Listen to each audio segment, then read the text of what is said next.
Morning YouTube, Snowman here. Well, I told you last night I was going to get on here in the morning and get something going for you guys. And I kind of like the morning feel, you know. Buckin does these videos on occasion where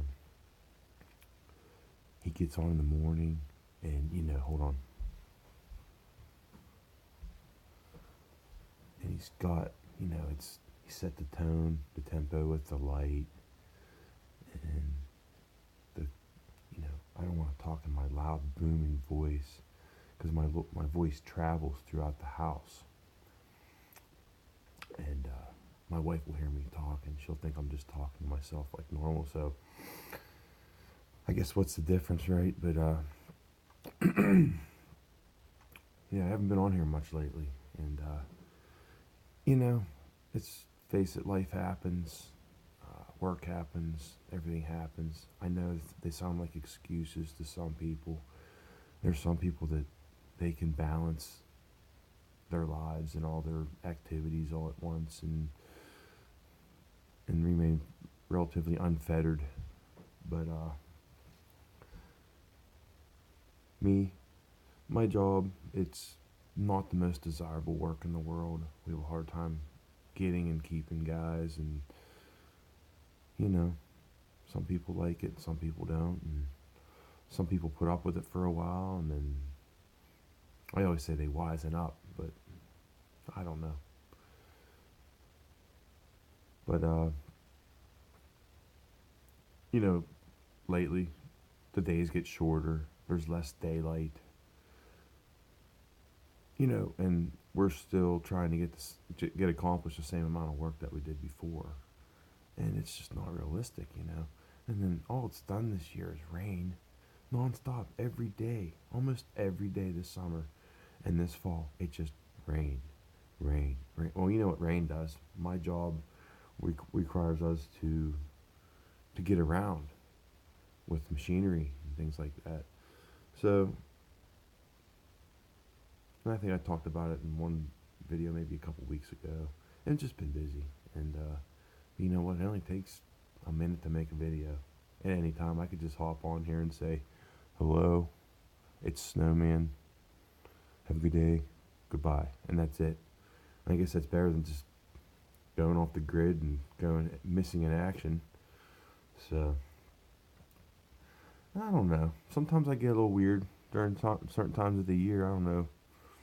I don't think it has anything to do with like daylight or that, seasonal depression low point or whatever. I don't know. But I think I'm getting around better lately than I had been. So that's that. Now I'm going to try to make an effort to get on here more often. But I did hit the magic 300 mark. I remember when I came back from Buckenstock, I think I was at 200 some subscribers. And that was a while ago. But for like 2 months, 2.5 months, it was like 289, 290, 291, 292, 289, 285, 290. It's like, for a while, it just kept going up and down. And there was something going on. There's a couple guys I work with.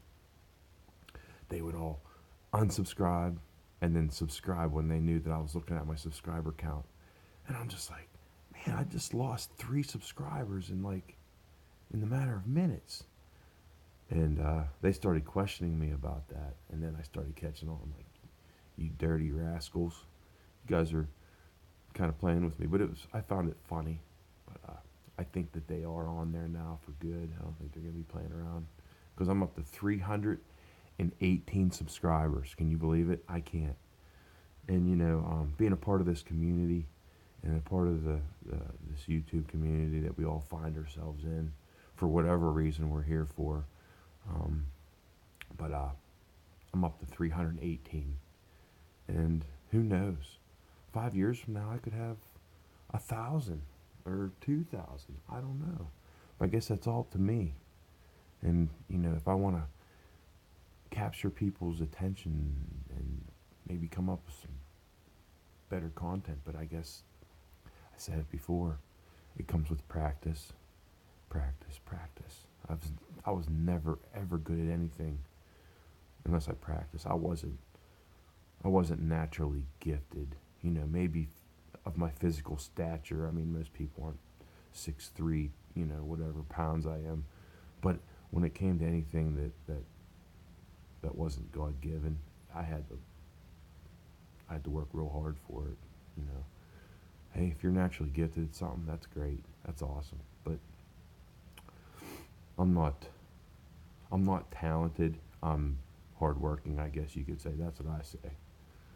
So, all right. Well, for that 300th subscriber, like I did for my 100th subscriber, Alice the Gmaw got my hatchet that Jennifer and Edward Stevens gave to me to support my channel. I used that gift and gave it to Alice the Gmaw. I guarantee you still have it, but I was curious, do you use that hatchet? Do you hang it on your wall? Look at that, oh, that's my package. Tracking. When you order something online or it's coming through the postage system, it actually gives you like it's here, it's going over here. I remember watching a couple different things go through the mail a few times, and you can actually get a map out and follow this thing around the world. If you order something from China, you can goes here, goes ship. It's some of that stuff sits there for a while before it actually moves. But anyhow, yeah, I was talking about the hatchet. Well, for my 300th subscriber, I can't say that, 300th subscriber, I said that I was going to give another hatchet for the 300th person. And it's actually a friend of my wife's and a girl that I met, I say over the past few years. There's a group of people that we like to enjoy music and festivals and get-togethers and parties and this particular girl used to, I think, work with my wife. Correct me if I'm wrong. I'm just going to call you Laura D. I'm not going to use your last name because I'm not going to do that. Anyhow, Laura, you won the hatchet. I don't have to send it in the mail. I just have to hand deliver it to you or meet at one of the meet together at one of our functions that we do. And I'm sure there's something coming up soon. So, Laura, I hope you like it. I don't have it with me right now. It's out in my garage. But it's just, about that big. It's small. Be great for when we go camping. Next time we go out to Funky Fest, we'll bring a hatchet out and we'll make kindling, and heck, we might even find something to throw it at. So that's that. I guess, okay, last week, it was a few days before Thanksgiving. No, it was after Thanksgiving. It was the Saturday after Thanksgiving, and there's a bicycle race that I've done. The first time I did it, and it was in 2013. It was 2013, and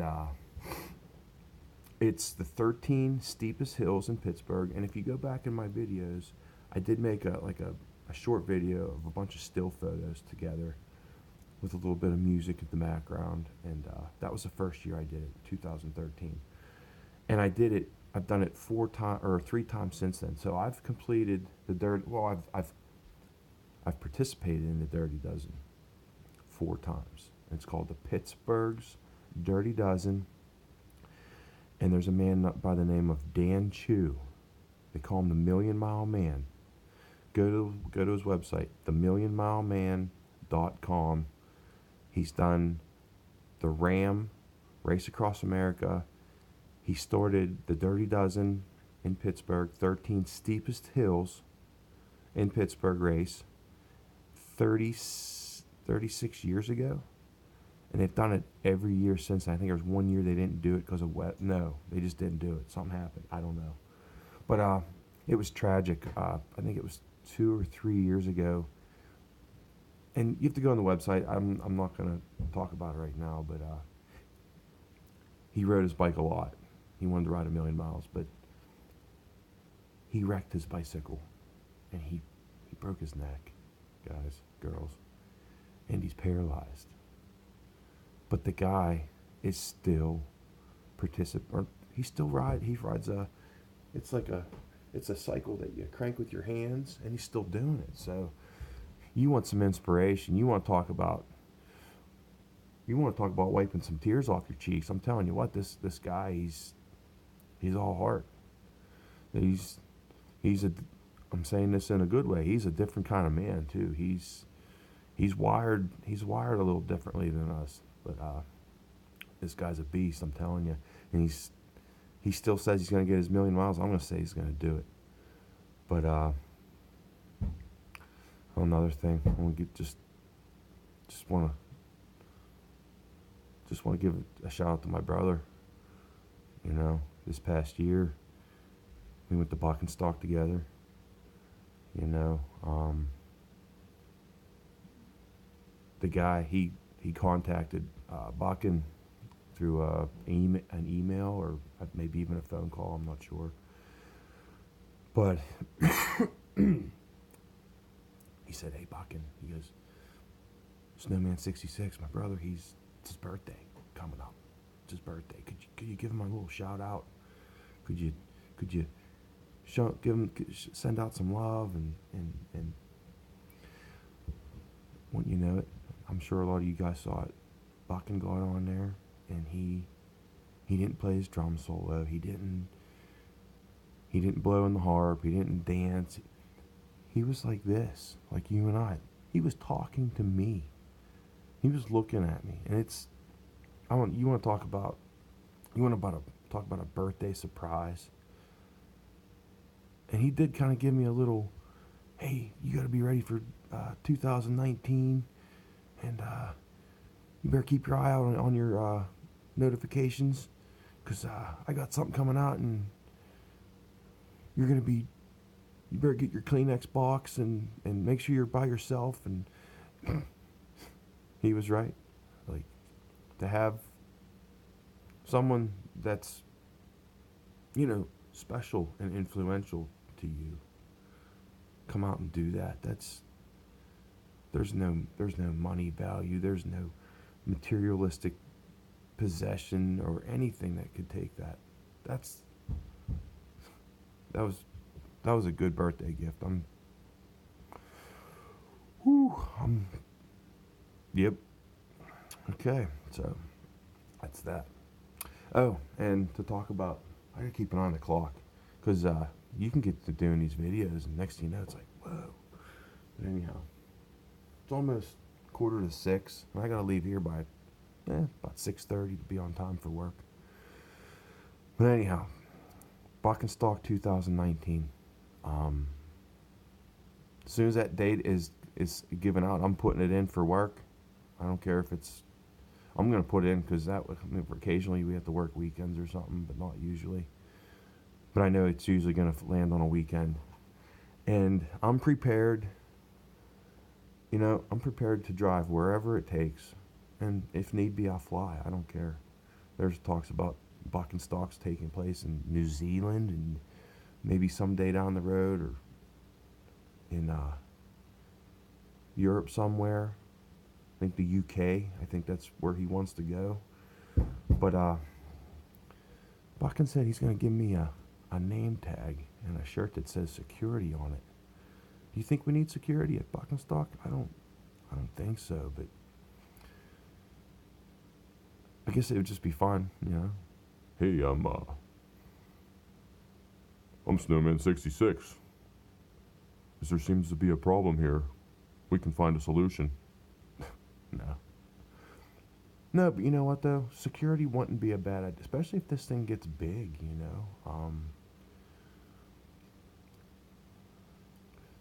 But I don't think that's something that's we're ever gonna have to worry about it in an event like that.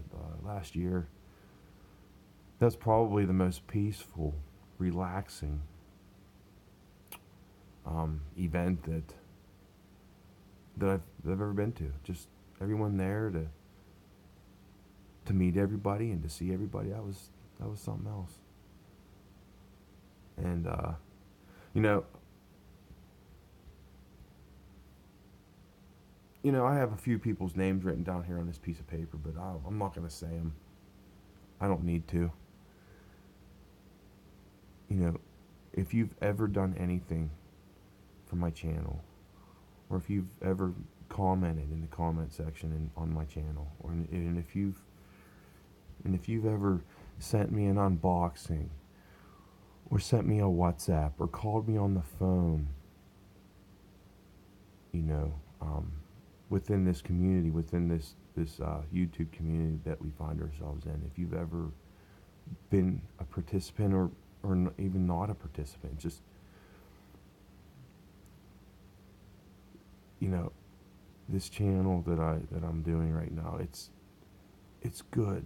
I do enjoy it, and I miss it, and I'm glad I'm coming back. And I think it's just like anything.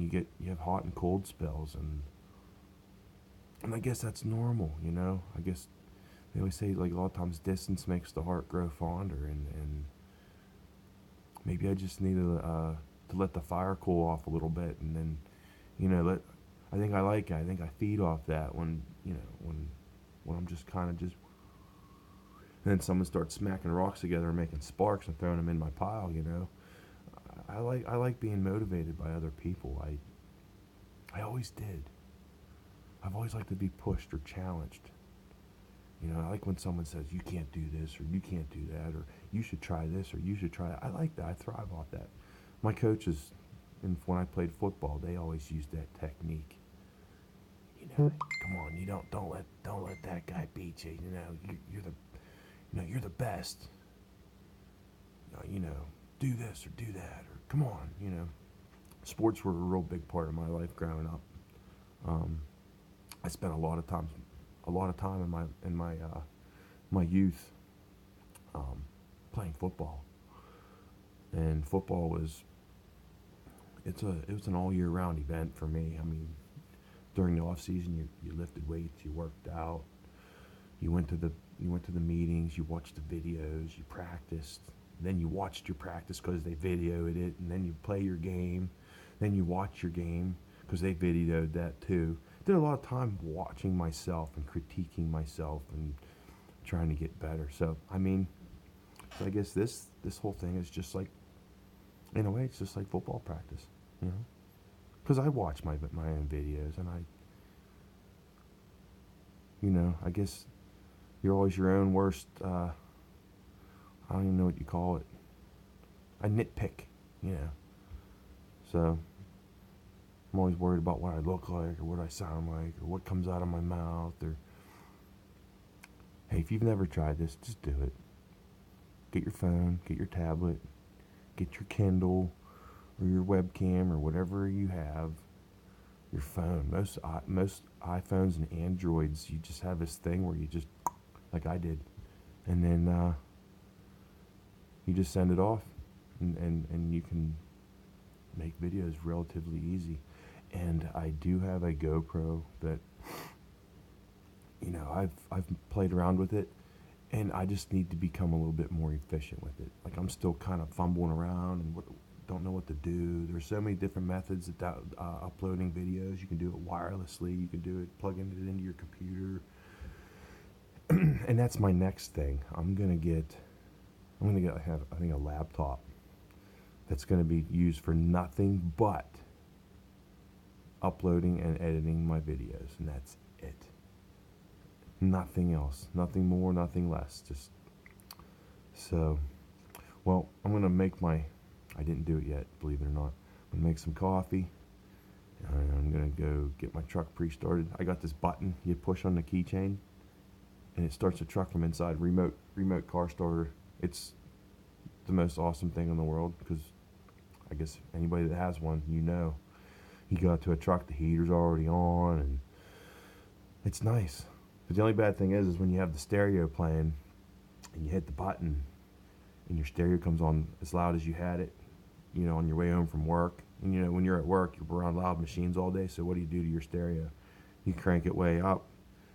So you don't realize how loud your music is because my ears and hearing are probably half blowed out anyhow. But then you go out to your truck in the morning, and it's like shaking the neighbor's apartment. It's like, ooh, and you know it's been doing that for 45 minutes. So you'd think I had my coffee this morning when I'm talking, but yeah, I'm gonna get on the coffee now. And if you're a part of this video, jump in the comments, please, and just if you want to. But I'd like to hear from you guys. And what is today? Tuesday. Well, it's Tuesday. Let's go hard because tomorrow's the hump day. And after the hump day, it's all downhill from there. But it's Tuesday. It's Tuesday where I am. So, you know, the holidays are coming near, and have a good day today. And I hope to get another video out to you guys soon. And like I said before, thanks for being here. Thanks for supporting me and my channel. And before I jump off, it's been 335 days.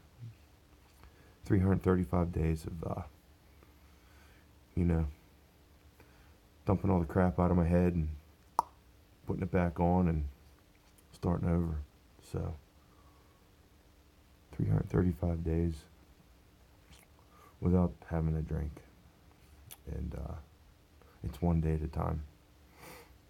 Because who knows what tomorrow brings? None of us know. So we just got to keep our heads held high and just be strong and just be the best person you can be. With that being said, have a good day. God bless my family, your family, living and deceased. Every day's a holiday. Every meal's a feast. Over and out, Snowman.